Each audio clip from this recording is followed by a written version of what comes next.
أعوذ بالله من الشيطان الرجيم پناہ مانگتا ہوں میں اللہ کی شیطان مردود سے۔ بسم الله الرحمن الرحيم شروع اللہ کا نام لے کر جو بڑا مہربان نہایت رحم والا ہے۔ وَلَقَدْ يَسَّرْنَا الْقُرْآنَ لِلذِّكْرِ فَهَلْ مِن مُّدَّكِرٍ۔ اور ہم نے قرآن کو سمجھنے کے لیے آسان کر دیا ہے، تو کوئی ہے کہ سوچے سمجھے؟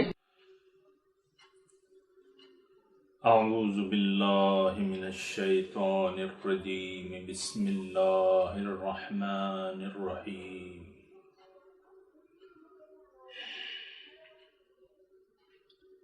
اهدنا الصراط المستقیم صراط الذین انعمت علیہم غیر المغضوب علیہم ولا الضالین۔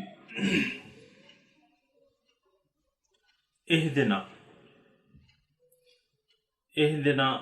اے اللہ تعالی ہمیں آپ راستہ بتا دیں سیدھا، ان لوگوں کا راستہ جن پہ تیرا انعام ہوا ہے، نہ کہ وہ لوگ جن پہ تیرا غضب ہوا ہے، اور نہ ان لوگوں کا راستہ جو گمراہ ہو گئے۔ حاضرین اور ناظرین کرام، السلام علیکم ورحمۃ اللہ وبرکاتہ۔ درس قرآن کے سلسلے میں حاضر ہیں۔ گزشتہ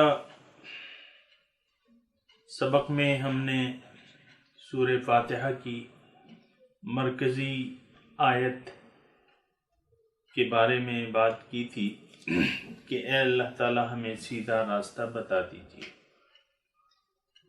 اللہ اکبر، سیدھے راستے کی ہدایت کیجیے اور اس پر ہمیں لگا دیجیے۔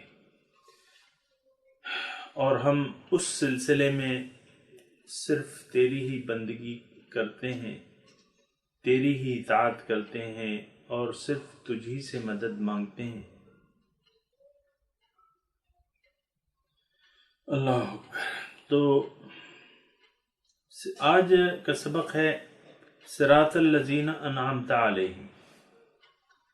قبل اس کے کہ میں آج کے مضمون پہ بات کروں، تھوڑی سی گزارشات کرنی تھیں سورہ فاتحہ کے بارے میں، اور یہ بھی عرض کرنا تھا کہ اللہ تعالیٰ کا کلام، اس کو جتنی اہمیت دینی چاہیے اتنی اہمیت ہم نہیں دیتے، جبکہ یہ رب العالمین کا کلام ہے۔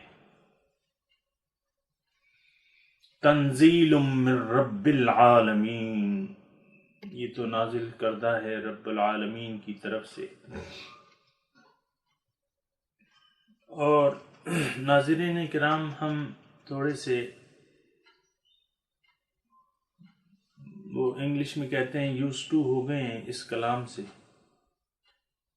تو اتنی اہمیت نہیں دیتے جتنی کی اہمیت دینی چاہیے، بلکہ تمام چیزوں سے میں کہتا ہوں کہ یعنی ہل گئے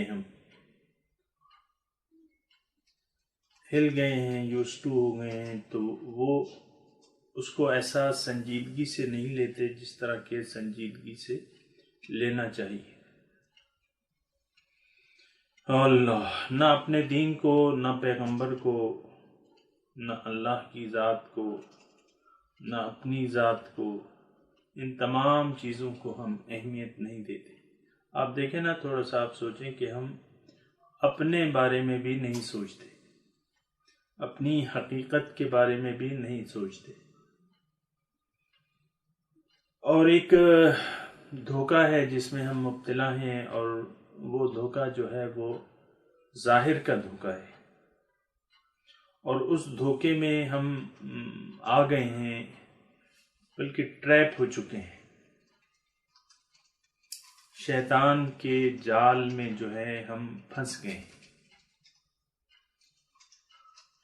کیونکہ اللہ تعالیٰ فرماتا ہے کہ انہو یراکم ہوا وقبیلہ من حیث لا ترونہم،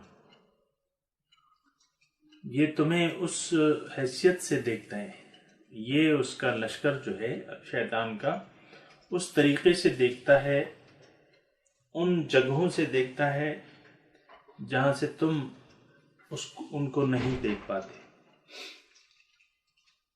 اس آیت کا مطلب یہ ہے کہ انسان جو ہے یعنی شیطان کو اس کی کمزوریاں معلوم ہے، شیطان کو انسان کی کمزوریاں معلوم ہے، اور انسان کی بہت ساری کمزوریاں ہیں، اور ان الانسان خلق حلوعا، انسان کمزور پیدا کیا گیا ہے۔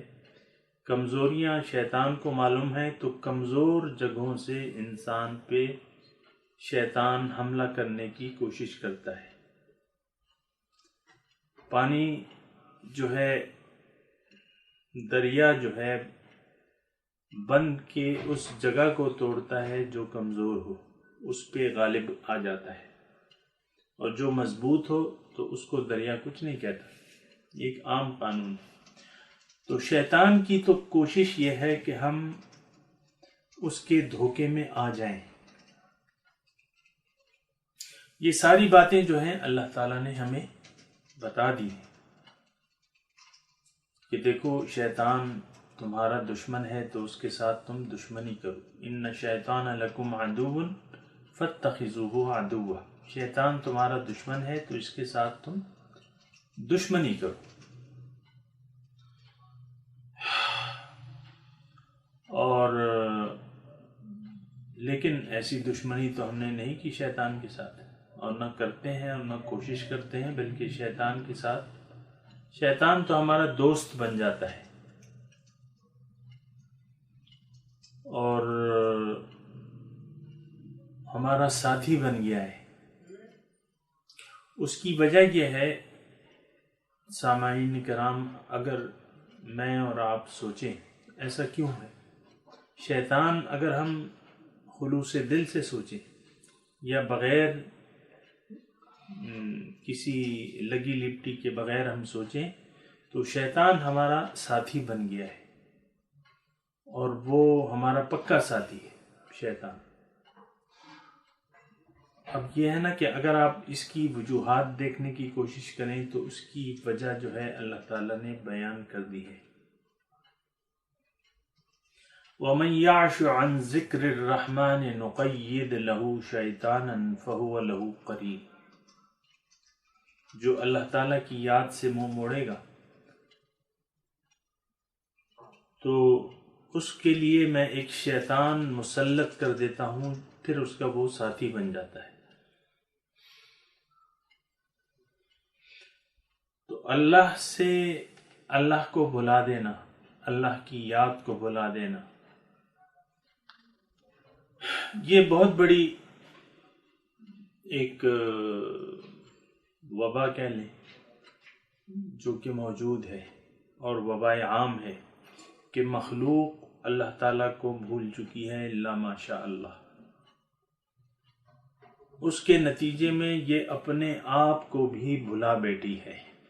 یہ میرے الفاظ ہیں، لیکن یہ ہے کہ یہ میرے نہیں ہیں بلکہ قرآن کے الفاظ ہیں، اور ان الفاظ کے پیچھے اللہ تعالیٰ کے الفاظ موجود ہیں جن کا میں نے آپ کو کوٹ نہیں کیا، لیکن یہ الفاظ جو ہیں یہ اللہ تعالیٰ کے الفاظ ہیں اور موجود ہیں قرآن پاک میں۔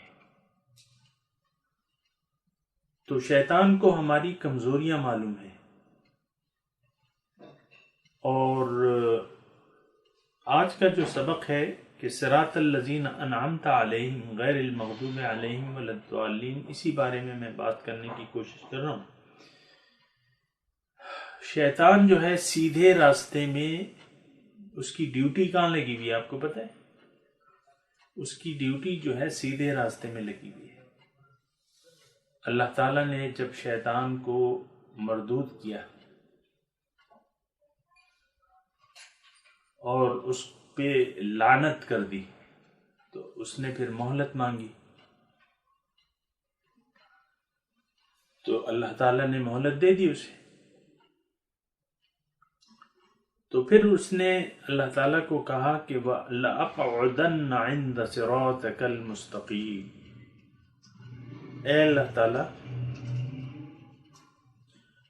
تو نے تو انسان کو اس لیے پیدا کیا ہے کہ یہ تیرے راستے پہ سفر کر کے تجھ تک جا پہنچے. اب میرا کام یہ ہے، میں تو اس کا دشمن ہوں، اور میں کوشش کروں گا کہ یہ تجھ تک نہ پہنچ سکے. تو میں کیا کروں گا؟ لَأَقْعُدَنَّ عِنْدَ صِرَاطِكَ الْمُسْتَقِيمِ. تیری جو سیدھی راہ ہے، جو سیدھا راستہ ہے، اس میں بیٹھ کے اس کو گمراہ کروں گا اور اس کو بھٹکاؤں گا ادھر ادھر. جیسے کہ ہمارے والدین کو اماں حوا اور بابا آدم کو اس نے بہکا دیا تھا. فَدَلَّاهُمَا بِغُرُورٍ. ان کو دھوکے میں ڈال دیا اور سنہری باتیں کر کے مَا نَهَاكُمَا عَنْهُ إِلَّا أَن تَكُونَ مَلَكَيْنِ أَوْ تَكُونَ مِنَ الْخَالِدِينَ. مختلف قسم کی باتیں کر کے شیطان نے ان کو دھوکے میں ڈال دیا. تو وہ دھوکے میں آ گئے، لیکن غلطی ان سے ہوئی. تو پھر یہ ہے کہ وہ جب ان کو احساس ہوا، قال ربنا ظلمنا انفسنا وان لم تغفر لنا وترحمنا لنكونن من الخاسرین. انہوں نے پھر غلطی کا احساس کیا اور اللہ تعالیٰ سے معافی مانگ لی. تو بہرحال یہ شیطان جو ہے، اس کا یعنی ہم تو اتنا یقین نہیں ہے. یقین تو کسی چیز پہ بھی نہیں ہے.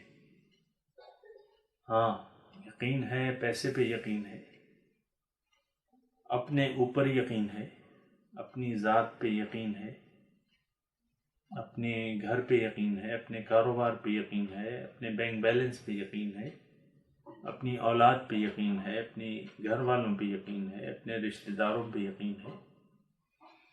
ہاں یہ چیزیں یقین کی نہیں ہیں. یقین جس پر ہونا چاہیے اس پہ سوچنا چاہیے. اللہ پہ یقین ہونا چاہیے. ایمان باللہ، یقین اللہ پہ جو کہ ہمارا خالق ہے، مالک ہے، رب ہے. پھر جو ہے آپ کو رسول پہ، اپنے رسول پہ ایمان ہونا چاہیے، یقین ہونا چاہیے کہ ہاں وہ میرے رسول ہیں. ہم لوگ سوچتے ہیں کہ ان کو تو گزرے ہوئے 15 صدیاں ہو گئیں، اور بعض لوگ تو مطلب یہ ہے کہ ان کی شان میں اب گستاخیاں بھی کرنے لگے ہیں کہ وہ تو یعنی ایسے ہیں یعنی اب ان کو مت پکارو. تو ان کے بارے میں بات نہیں کر رہا، لیکن یہ ہے کہ یقین کی میں بات کر رہا ہوں کہ وہ یقین جو ہونا چاہیے اللہ پہ، اس کے رسول پہ، اس کی کتاب پر، ان کے فرشتوں پر، یوم آخرت پر، تقدیر پر، یہ کوئی یقین ایسا اس حیثیت کا یقین نہیں ہے جس طرح کی ہونا چاہیے. بہرحال شیطان کی میں بات کر رہا تھا. آج کا ہمارا سبق ہے اہدنا صراط المستقیم صراط الذین انعمت علیہم غیر المغضوب علیہم ولا الضالین. اے اللہ تعالیٰ آپ ہمیں سیدھا راستہ بتائیے، ہم طالب ہیں آپ کے سیدھے راستے کے. اب یہاں صراط الذین انعمت علیہم، راستہ ان لوگوں کا جن پر تو نے انعام کیا ہے. اس میں تھوڑی سی یعنی آپ دیکھیں نا کہ اس میں تشریح، اللہ تعالیٰ سے تو ہم نے دعا کی، لیکن پھر یہ ہے کہ تشریح ہم کر رہے ہیں کہ دیکھیں ان کا راستہ بتائیے اور ان کا راستہ نہ بتائیے. اہدنا صراط المستقیم صراط الذین انعمت علیہم، جن پہ تیرا انعام ہوا ہے. ان کا راستہ ہمیں بتائیے۔ اے اللہ تعالیٰ، ہم آپ تک پہنچنا چاہتے ہیں ان لوگوں کے طریقے پر جن پر تیرا انعام ہوا ہے، ان لوگوں یعنی جو آپ کے انعام یافتہ لوگ ہیں، تو ان لوگوں کا راستہ بتائیے۔ اب ظاہر ہے اس میں اتنی سمجھنے کے لیے مشکلات نہیں ہے، ظاہر ہے جو سیدھے راستے پر چل رہا ہے تو اور وہ لوگ ہمیں معلوم ہیں، تو ظاہر ہے کہ ہم جب سیدھے راستے کی دعا مانگیں گے تو ہم بھی کہیں گے کہ دیکھیں آپ وہ جو لوگ چل رہے ہیں سیدھے آپ کے سیدھے راستے پر اور ان پر آپ کا انعام ہو چکا ہے، ان لوگوں کا راستہ ہمیں بتائیے۔ تو اللہ تعالیٰ کا انعام کن لوگوں پر ہوتا ہے؟ سوال یہ ہے، انعمت علیہم، کن لوگوں پر انعام ہوتا ہے، یا ان کے ساتھی کون لوگ بنتے ہیں؟ یہ دو سوال ہیں۔ اللہ کا انعام کس پر ہوتا ہے اور ان کے ساتھی جو ہیں کون لوگ بن جاتے ہیں؟ یہ تھوڑی سی یہاں رک کے آپ اس پہ غور کریں۔ تو اس میں اللہ تعالیٰ ہمیں بتاتا ہے کہ من یطع اللہ ورسولہ فأولئک مع الذین انعم اللہ علیہم من النبیین والصدیقین والشہداء والصالحین وحسن اولئک رفیقا۔ اس کا ترجمہ میں آپ کے سامنے عرض کرتا ہوں کہ جس نے اللہ کی اور اس کے رسول کی اطاعت کی تو وہ ان لوگوں کے ساتھ ہوگا، فَأُولَئِكَ مَعَ الَّذِينَ، یعنی ان لوگوں کے ساتھ شمار ہوگا اور ہو جائے گا جن پہ اللہ تعالیٰ کا انعام ہوا ہے۔ اب اللہ تعالیٰ کا انعام کس پہ ہوا ہے؟ من النبیین، وہ نبی ہیں، ظاہر ہے کوئی شک و شبہ کی اس سے بالا بات ہے کہ انبیاء انعام یافتہ لوگ ہیں۔ والصدیقین، اور سچے، صدیق یعنی جو اپنے قول میں سچے ہوں، صدیق۔ والشہداء، اور شہید، اور صالحین، نیک لوگ۔ وحسن اولئک رفیقا، اور ان لوگوں کی رفاقت بھی بہت اچھی ہے۔ اب یہاں تھوڑا سا ٹھہر کے میں آپ کو یہ بتاتا ہوں کہ انعام یعنی ایک تو یہ لوگ ہیں، لیکن اس کے ساتھ اللہ تعالی ہمیں یہ بھی فرما رہا ہے وَلِأُتِمَّ نِعْمَتِي عَلَيْكُمْ وَلَعَلَّكُمْ تَهْتَدُونَ۔ دوسری جگہ حجۃ الوداع کی جو آیت ہے وہ یاد کریں کہ الْيَوْمَ أَكْمَلْتُ لَكُمْ دِينُكُمْ وَأَتْمَمْتُ عَلَيْكُمْ نِعْمَتِي وَرَضِيتُ لَكُمُ الْإِسْلَامَ دِينًا۔ تم پہ میں نے اپنی نعمتیں، اے مسلمانوں، آج جو ہے اپنی نعمتیں، تمہارا دین تمہارے لیے مکمل کر دیا۔ اکملت لکم دینکم، اب دین مکمل ہو گیا، اس کا مطلب یہ ہے کہ نعمتیں تمام ہو گئیں دین میں۔ اللہ تعالیٰ، یہ تھوڑا سا نقطہ یاد رکھ لیں، ہم تو نعمتیں چاہتے ہیں، اللہ تعالیٰ سے دعائیں کرتے ہیں، نعمتوں کی دعائیں۔ نعمت جو ہے، حقیقی نعمت کیا ہے؟ وہ اللہ کا دین ہے، اللہ کا راستہ ہے، اس کی تفصیلات ہیں جو اللہ تعالیٰ نے ہمیں بتائی ہیں۔ ہم تو نعمت جو ہے وہ یعنی مادی نعمتوں کو جو کہ عارضی ہیں، اس کو اللہ تعالیٰ نے عارضی نعمتیں کہا ہے، متاع الحیات الدنیا، وہ تو عارضی ایک چیز ہے، لیکن حقیقی نعمت کیا ہے؟ وہ اللہ تعالیٰ کا دین ہے۔ اللہ تعالیٰ کے دین کے جو احکامات ہیں یہ نعمتیں ہیں، جو احکامات ہیں یہ نعمتیں ہیں۔ وَأَتْمَمْتُ عَلَيْكُمْ نِعْمَتِي وَرَضِيتُ لَكُمُ الْإِسْلَامَ دِينًا، اور تمہارے لیے میں راضی ہوں اسلام بحیثیت ایک دین کے، ایک طرز زندگی کے۔ نعمت اگر ہم حاصل کرنا چاہتے ہیں تو کیا؟ اللہ تعالیٰ کے دین کو آپ قبول کر لیں، یعنی عملاً، ایک تو اس پہ آپ یقین کر لیں کہ یہ دین، ہاں اس پہ میں نے عمل کرنا ہے. ادخلوا فی السلم کافہ، دین میں پورے کے پورے داخل ہو جاؤ.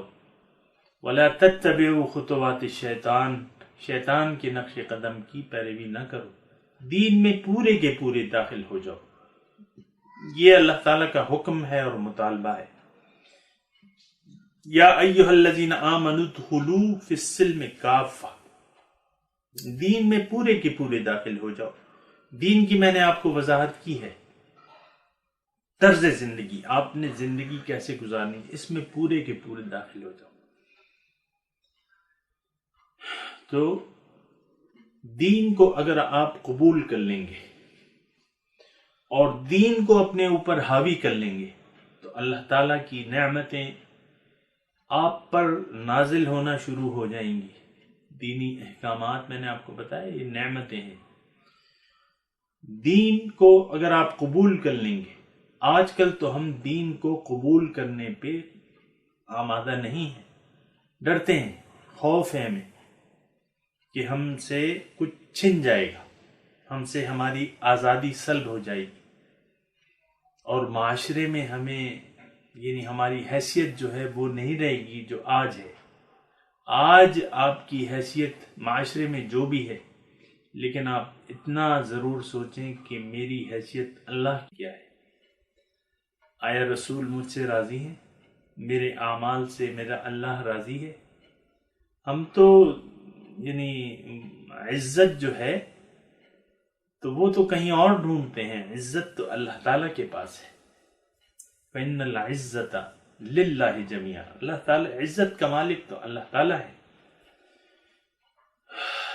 تو دین بحیثیت نعمت، تو یہ ہمیں چاہیے، ہم دعا مانگتے ہیں اللہ تعالیٰ سے، اہدنا صراط المستقیم، اے اللہ تعالیٰ تو ہمیں سیدھا راستہ بتا.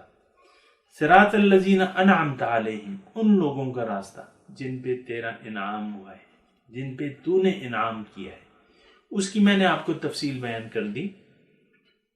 تو اگر انعام یافتہ لوگوں میں شامل ہونا ہے آپ کو، تو انعام یافتہ لوگوں کے نقش قدم پر چلنا ہوگا. ظاہر ہے کہ وہ ہمارے پیش رو ہیں، ہمارے لیے ایک مثال ہے، ہمارے لیے ایک رول ماڈل ہے. جو انعام یافتہ لوگ ہیں، انبیاء ہیں، صدیق ہیں، شہداء ہیں، یہ ہمارے لیے ایگزامپل ہیں، ایک رول ماڈل ہے. اگر ہم نے اللہ تک پہنچنا ہے، دیکھیں مشکل بات نہیں ہے. اللہ اگر مقصود ہے آپ کا تو ان نیک لوگوں کی راستے پر چلنا ہوگا جن پہ اللہ تعالیٰ کا انعام ہوا ہے.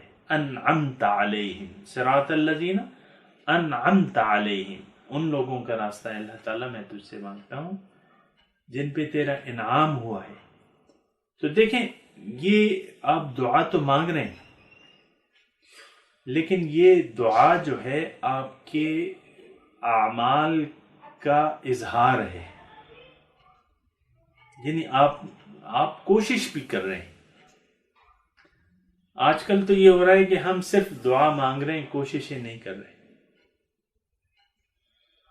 تو ایسے بات نہیں بنتی کہ آپ محض دعائیں مانگیں اور عمل نہ کریں.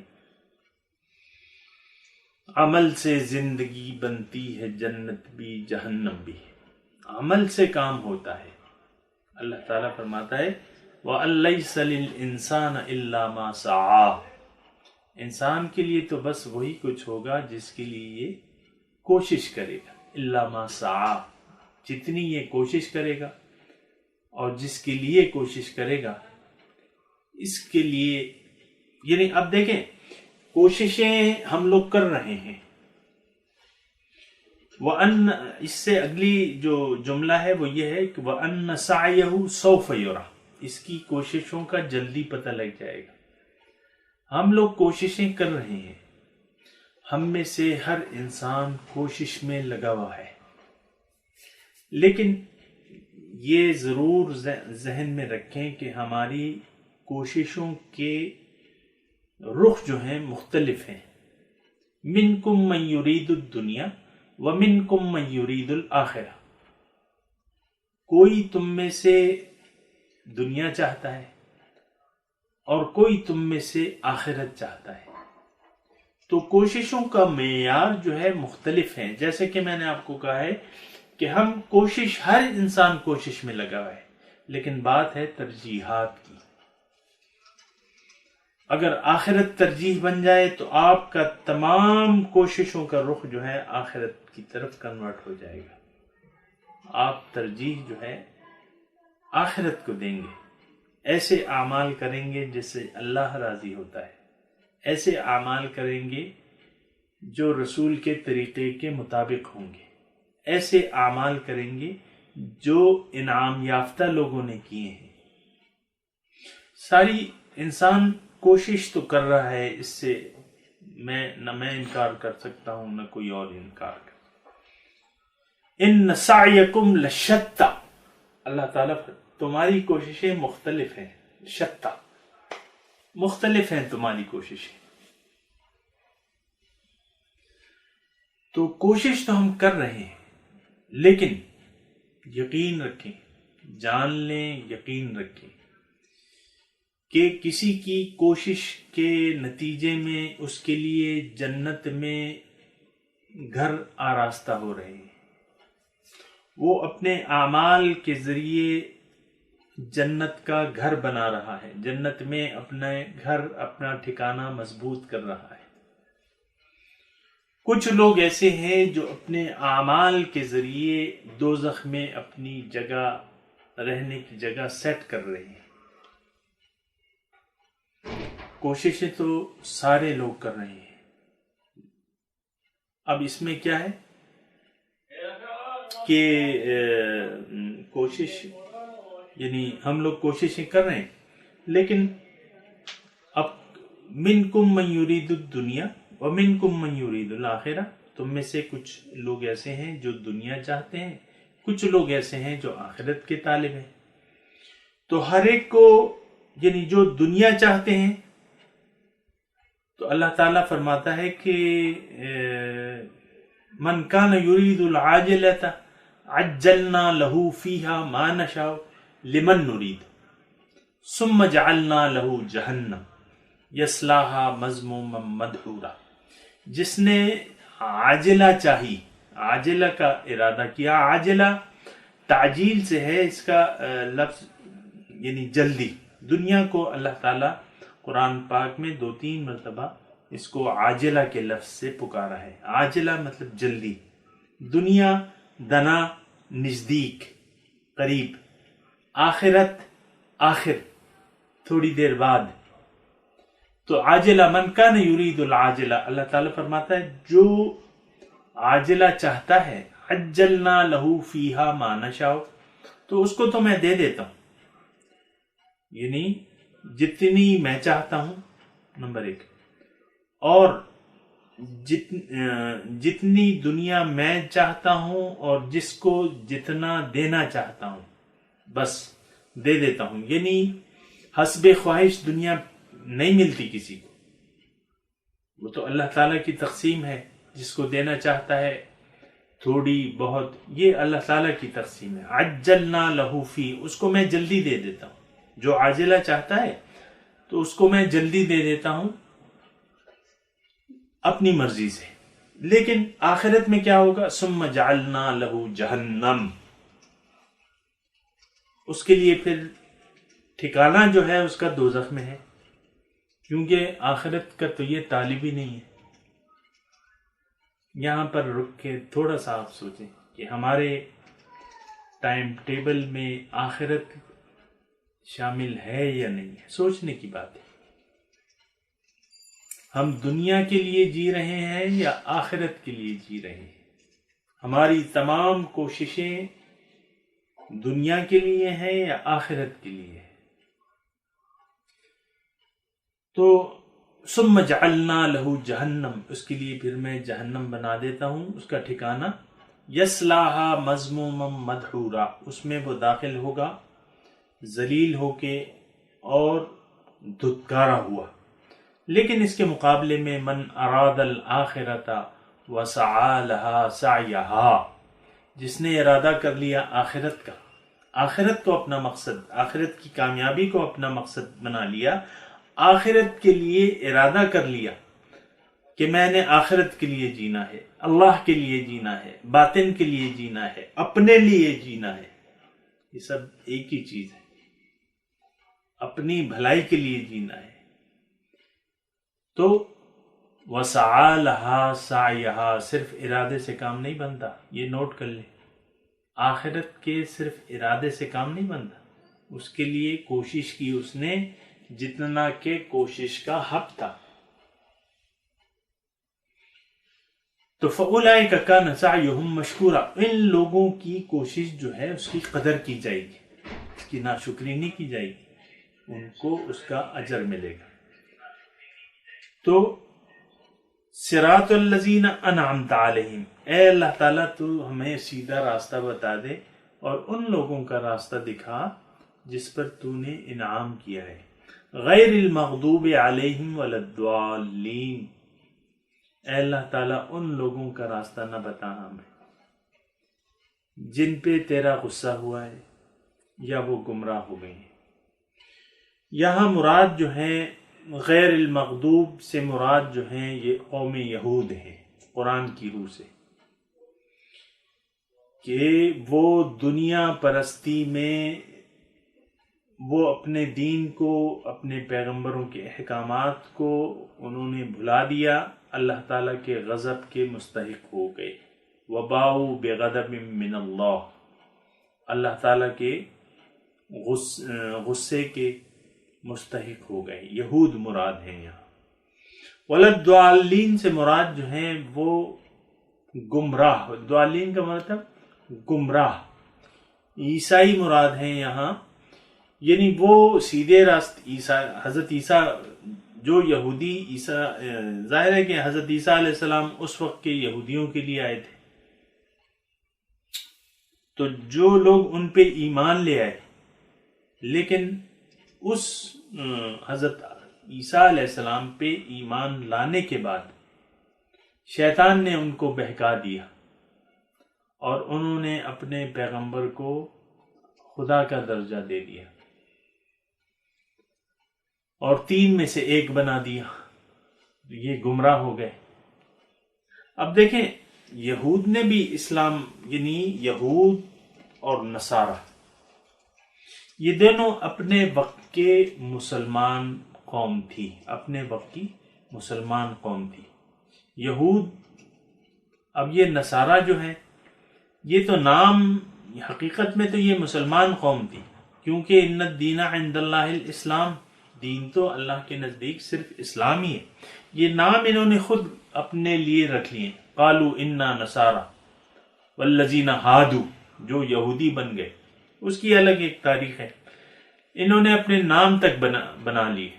جیسا کہ آج ہم بجائے مسلمان کے کوئی اپنے آپ کو دیوبندی کہہ رہا ہے، کوئی بریلوی کہہ رہا ہے، کوئی کیا کہہ رہا ہے، کوئی کیا کہہ رہا ہے. بھائی مسلمان بن جاؤ، ایک مسلمان، ولیکن کنو حنیفا مسلمہ، ایک یکسو ہو جاؤ مسلمان. تو انہوں نے اپنے نام رکھ لیے تھے. تو یہود جو تھے وہ تو دنیا پرستی میں انہوں نے جو ہے اپنے پیغمبروں تک کو قتل کیا، اور اس کی میں تفصیل میں نہیں جاتا، لیکن قرآن کے حساب سے میں آپ کو بتا رہا ہوں کہ یہود جو ہیں وہ مغضوب علیہ قوم ہیں، جن پہ اللہ تعالیٰ کا غصہ، قرآن میں اس کی تفاصیل موجود ہیں. اور عیسائی جو ہیں، نصارہ عیسائی، یہ گمراہ ہو گئے. حضرت عیسیٰ علیہ السلام پہ ایمان لے آئے اور پھر ان کی محبت میں اتنے آگے بڑھے کہ ان کو خدا کے درجے تک پہنچا دیا، تو وہ اس میں گمراہ ہو گئے. یہاں میں رک کے آپ کو بتا رہا ہوں کہ ایسا کیوں ہوتا ہے.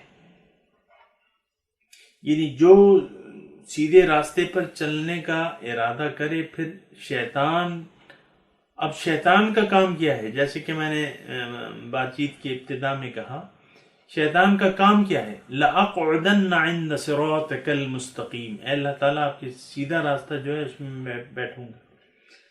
پھر دوسری جگہ ثُمَّ لَآتِيَنَّهُم مِّن بَيْنِ أَيْدِيهِمْ وَمِن خَلْفِهِمْ وَبِأَيْمَانِهِمْ او کما قال، کہ میں ان کے آگے سے آؤں گا، پیچھے سے آؤں گا، اور دائیں سے آؤں گا، بائیں سے آؤں گا۔ وَلَا تَجِدُ أَكْثَرَهُمْ شَاكِرِينَ، ان میں سے اکثر کو آپ شکر گزار نہ پائیں گے، نہ شکر پائیں گے۔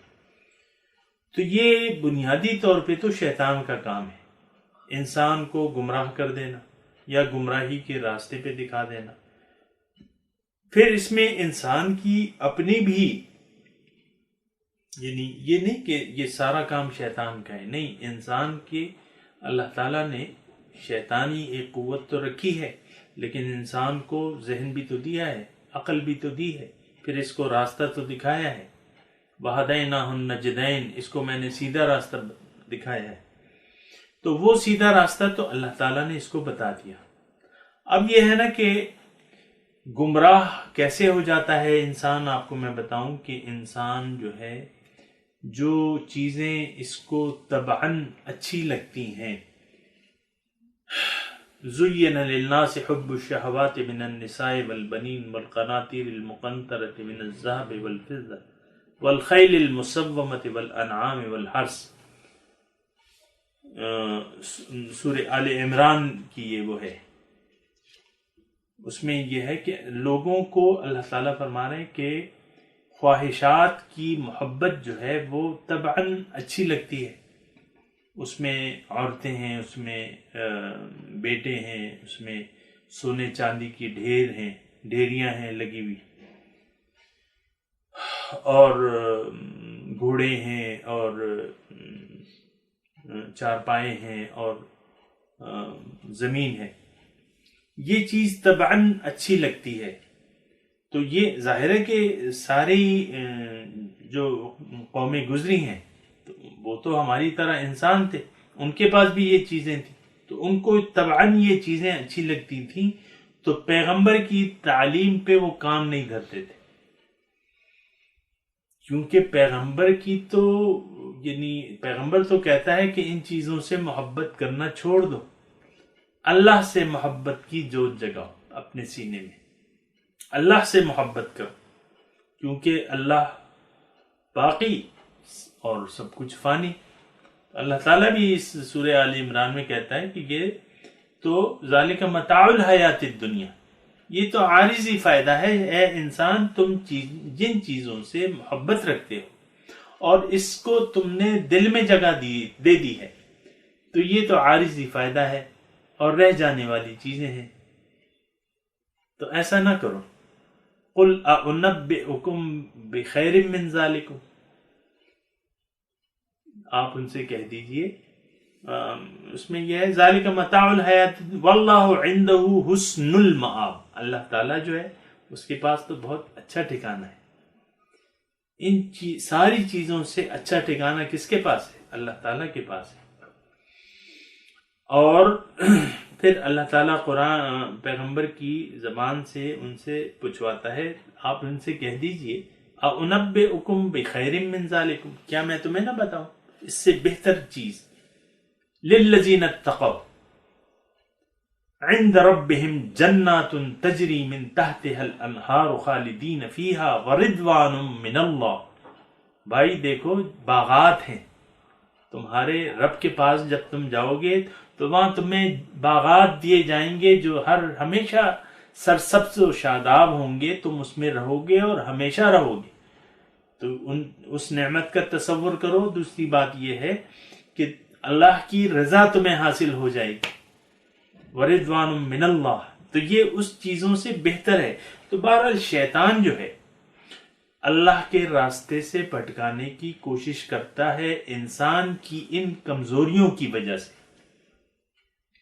جو کمزوریاں، جو چیزیں اس کو پسند آتی ہیں، زینا، جو اس کے سامنے اچھی دکھا دی گئی ہیں، طبعاً اس کو اچھی لگتی ہیں، یہ اس کی کمزوریاں ہیں۔ سونا چاندی کے ڈھیر اس کی کمزوریاں ہیں، عورت اس کی کمزوری ہے، اولاد بیٹے اس کی کمزوری ہیں، آپ دیکھ لیں، میرے الفاظ کو نہ دیکھیں، اللہ تعالیٰ کے دیکھ لیں وہ کیا کیا، کون سی چیز آپ کو نہیں اچھی لگتی۔ سونے چاندی کے اگر کسی کی ڈھیر لگے ہوں تو وہ کس کو اچھے نہیں لگتے؟ نئی نئی گاڑیاں کس کو نہیں اچھی لگتی؟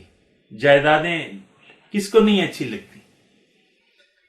تو یہ کمزوریاں ہیں ہماری، لیکن ہمیں عقل سے کام لینا چاہیے، کیونکہ اس ساری منازل سے ہم گزر کر جانے والے ہیں۔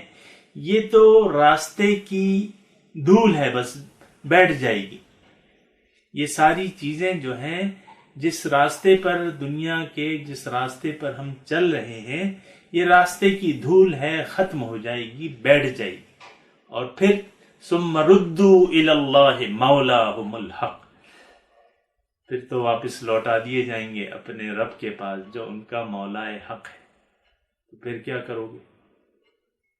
مولا حق کے پاس جب جاؤ گے، کھڑے ہوگے، تو اس کا بھی سوچ لو، وَلِمَنْ خَافَ مَقَامَ رَبِّهِ جَنَّتَانِ، جو ڈرا اپنے رب کے سامنے کھڑے ہونے سے یا اس کی حیثیت سے، اس کے لیے 2 جنتیں ہیں۔ سورہ رحمان مطالعہ کر لیں تو یہ جو ہے نا، خوف خدا جو ہے، یہ تھوڑا سا سوچ بچار کر لینا چاہیے، اور جو منازل ہمارے سامنے آنے والی ہیں اس کو ابھی سے اس کے لیے تیاری کرنی ہے۔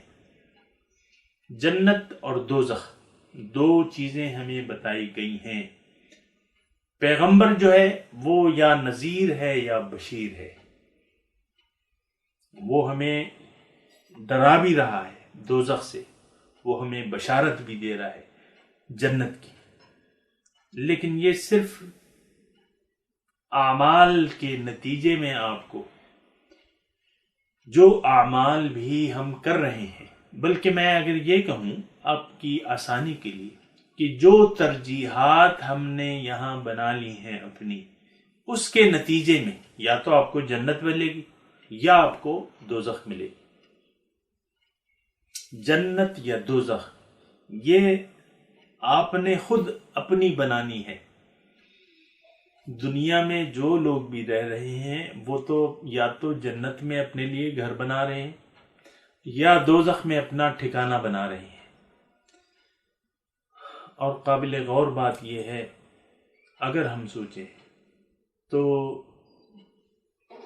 تقریباً لوگوں کا رخ جو ہے اور ترجیح جو ہے وہ ظاہر ہی ظاہر ہے۔ اللہ تعالیٰ تو کسی کی ترجیح ہی نہیں، اس مولا کی رضا تو کوئی چاہتا ہی نہیں۔ مولا کی رضا تو تھوڑا سے فائدے کے لیے ہم مولا کی رضا کو چھوڑ دیتے ہیں، اس کو ناراض کر دیتے ہیں۔ تو ایسا جو ہے یہ کرنا ہمارے حق میں بہتر نہیں ہوگا۔ لیکن ہر انسان اچھائی چاہتا ہے، بھلائی چاہتا ہے، تو بھلائی کی ظاہر ہے کہ، لیکن تھوڑا سا اب دیکھیں، اب دنیا میں بھلائی اگر آپ چاہتے ہیں، یعنی بھلائی سے کیا مراد ہے؟ ہم کہتے ہیں نا آتینا ربنا آتینا فی الدنیا حسنہ وفی الآخرۃ حسنہ۔ بعض لوگ اس دھوکے میں مبتلا ہیں، یہ جب دعا کرتے ہیں نا، کوئی مالی تنگی ہو یا یہ ہو تو پھر یہ ربنا آتینا فی، اس کی ذرا تکرار کرتے ہیں، لیکن یہ مطلب، یہ مفہوم لینا غلط ہے۔ دنیا میں حسنہ کیا ہے؟ دنیا میں بھلائی کیا ہے؟ اس پہ آپ سوچیں۔ دنیا میں بھلائی روپیہ پیسہ نہیں ہے، اچھی یعنی آسائشات زندگی بھلائی نہیں، مادہ مٹیریل جو ہے یہ بھلائی نہیں ہے۔ اگر یہ ہوتا تو آپ دیکھیں ہمارے رسول کے پاس کتنی دنیا تھی، کیا انہوں نے یعنی کیسی زندگی گزاری؟ بہترین زندگی گزاری ہے ہمارے حضور صلی اللہ علیہ وسلم نے، اور ان کو دنیا میں بھلائی ملی ہے۔ لیکن یہ کیسی بھلائی تھی؟ کہ 3 دن مسلسل چولہا نہیں جل رہا ہے، پیٹ بھر کے 3 دن تک وہ کھانا نہیں کھا رہے ہیں، کبھی فاقے ہو رہے ہیں. تو دیکھیں ہمارے اور ان کے معیارات میں فرق ہے، اور ہم بھلائی پہ ذرا دھوکہ ہو جاتے ہیں. دنیا میں بھلائی یہ ہے کہ آپ کو، یعنی اس دعا کا مطلب یہ ہے کہ اے اللہ تعالیٰ، دنیا میں اتنے اچھے اعمال صالحہ میں کرنے کی توفیق عطا فرما جس کے نتیجے میں ہماری آخرت بہترین ہو جائے. یہ اس کی معنی ہے، اس دعا کا یہ معنی ہے. یعنی اس تصور سے آپ یہ دعا مانگا کریں، اعمال صالحہ مانگا کریں، اچھے اعمال کی دعا مانگا کریں، کیونکہ عمل سے زندگی بنتی ہے، جنت بھی جہنم بھی. یہ خاکی اپنی فطرت میں نہ نوری ہے نہ ناری ہے. اعمال، اچھے اعمال یہ بھلائی ہیں. کس کو؟ حضور صلی اللہ علیہ وسلم ایک جملہ ارشاد فرماتے ہیں، وہ تو فرماتے ہیں طوبیٰ لمن طال عمرہ وحسن عملہ. خوشخبری ہے اس شخص کے لیے جس کی عمر لمبی ہے. من طال عمرہ، جس کی عمر لمبی ہے اور عمل اچھے ہیں، اس کے لیے خوشخبری ہے.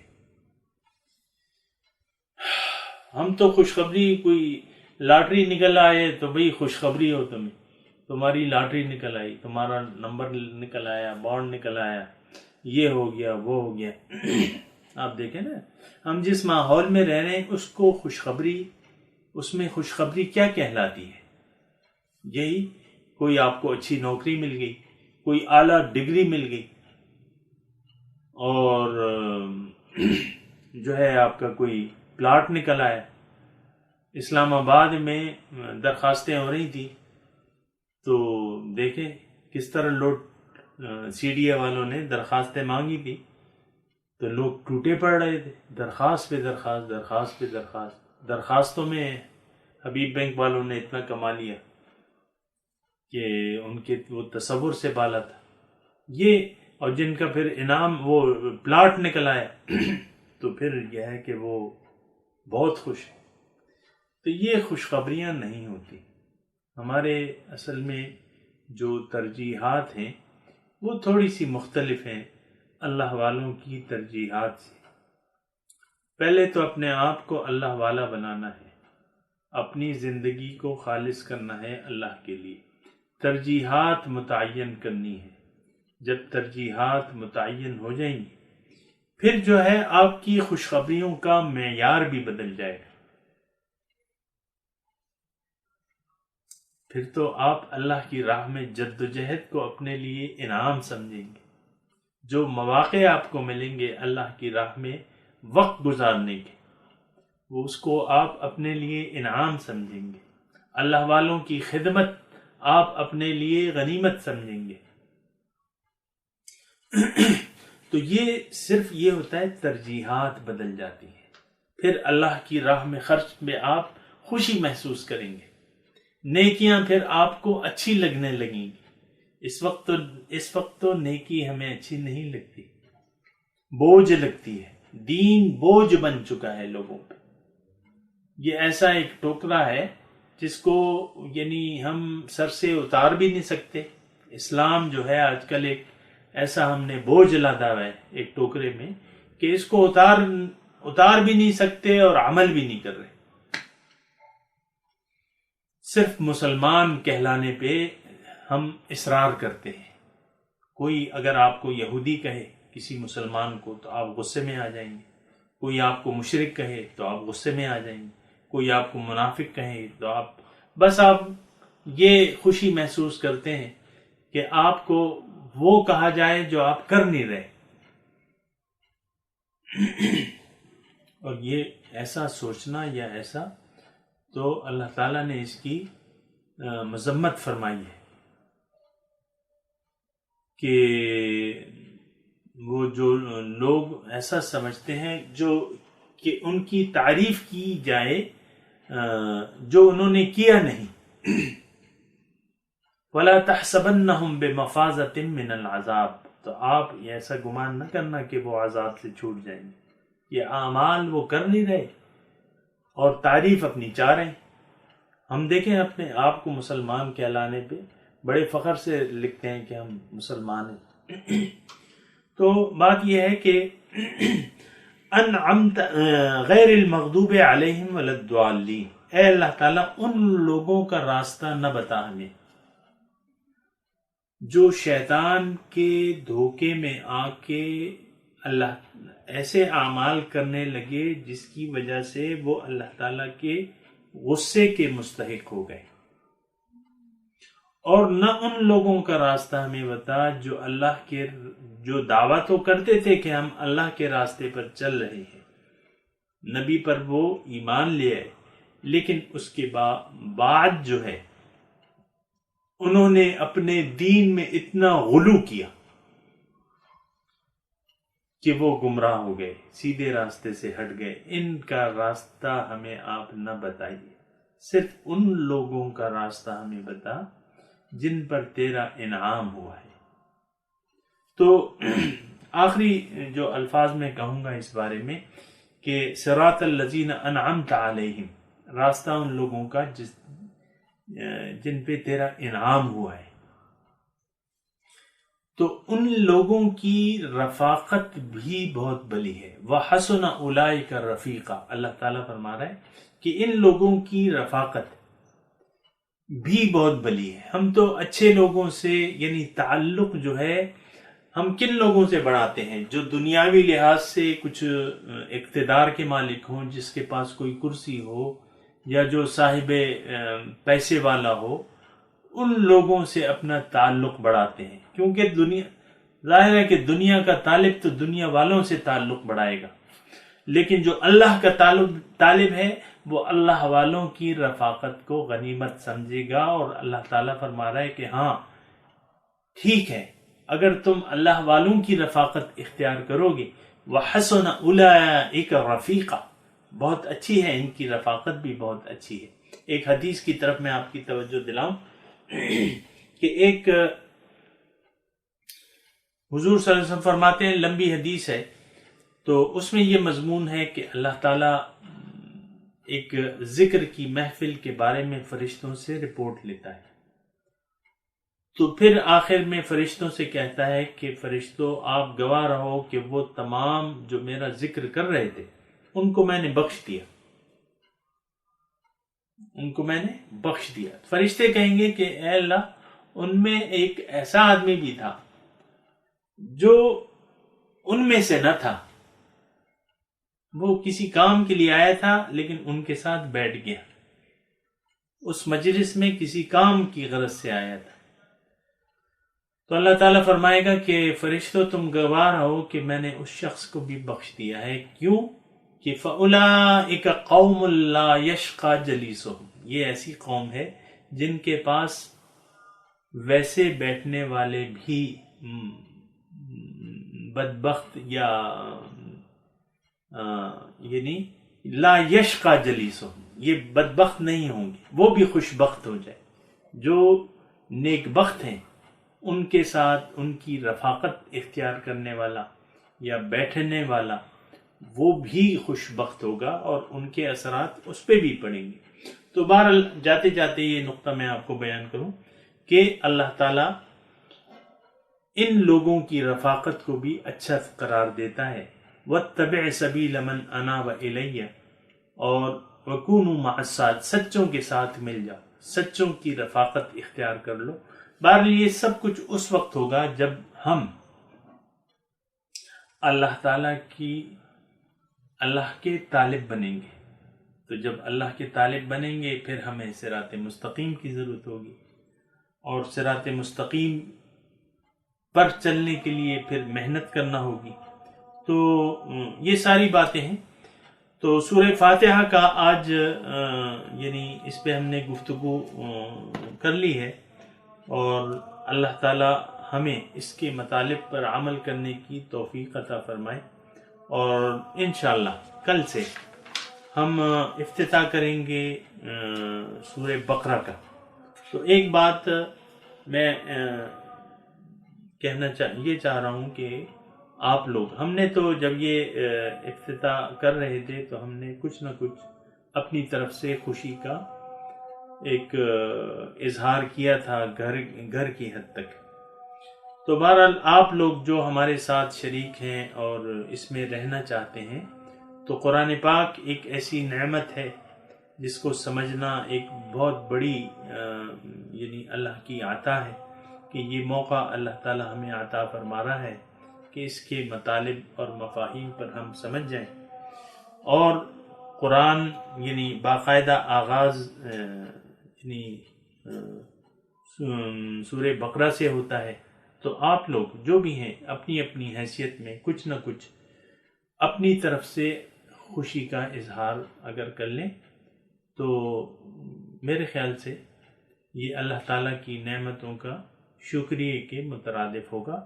یعنی کوئی بھی آپ شیرینی لے لیں، تقسیم کر دیں، خود کھا لیں، کسی کو کھلا دیں، کوئی نہ کوئی ایسا ایک میسج ہونا چاہیے کہ ہم اس اللہ تعالیٰ جو ہمیں نعمت دے رہا ہے قرآن کو سمجھنے کی، تو اس پر ہم خوش ہیں اور اس کی خوشی میں یہ ہم اپنا صدقہ وغیرہ کر رہے ہیں۔ اور قرآن پاک میں بھی اس میں یعنی اللہ تعالیٰ ہمیں فرما رہا ہے کہ قل بفضل اللہ وبرحمتہ فبذلک فلیفرحوا هو خیر مما یجمعون، کہ آپ کہہ دیجئے کہ اللہ تعالیٰ کے فضل اور اس کی رحمت پہ تو چاہیے کہ لوگ اس پر خوشی منائیں۔